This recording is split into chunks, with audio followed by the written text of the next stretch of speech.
Hi everyone, today we are diving into one of the fiercest business showdowns in entertainment history.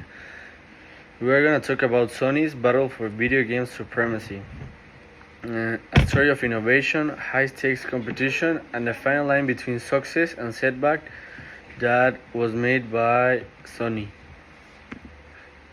When Sony launched the PlayStation 3 in 2006, it wasn't just realizing a gaming console, it was entering a complex battlefield shaped by global economic shifts, cultural trends, and evolving technology. Sony in that time was a Japanese monster, but the fight was global, with North America and Europe as key battlegrounds. Who was the competition? The competition was Microsoft Xbox 360 and Nintendo's disruptive console because of its price, Nintendo Wii. The economic environment was cooling, consumers were price sensitive, and Sony entered late. 1 year after Microsoft launched the Xbox 360, Sony launched the PS3. They launched it at a price point of $599. Meanwhile, Nintendo Wii was at $249. So the edge was too much because of the price. It was half of the price. So they got a lot of customers over PS. Xbox was $399 too, so they got the edge too.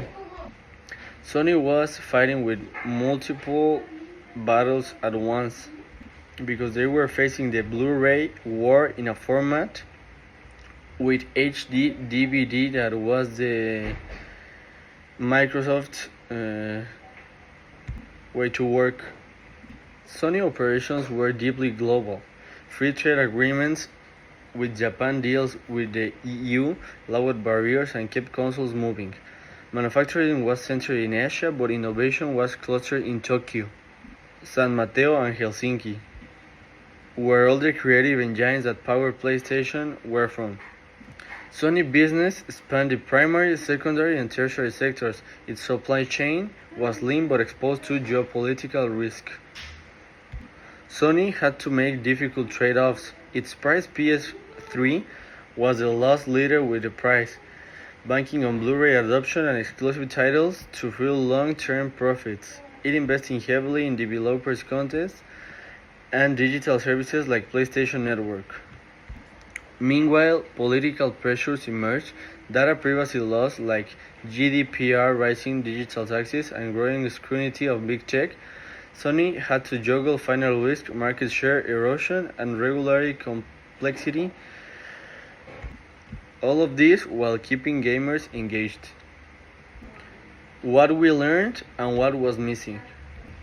While the case highlights Sony's strategic missteps and leadership challenges, it underplays key factors like global trade dynamics, cultural segmentation, and ESG impact. Understanding regional tastes, demographic shifts, and emerging technology ecosystems would have helped Sony respond faster to all the problems. Yet through all the challenges, Sony bounced back, leveraging lessons from PS3 to dominate with the PS4 and innovate with the PS5 right now.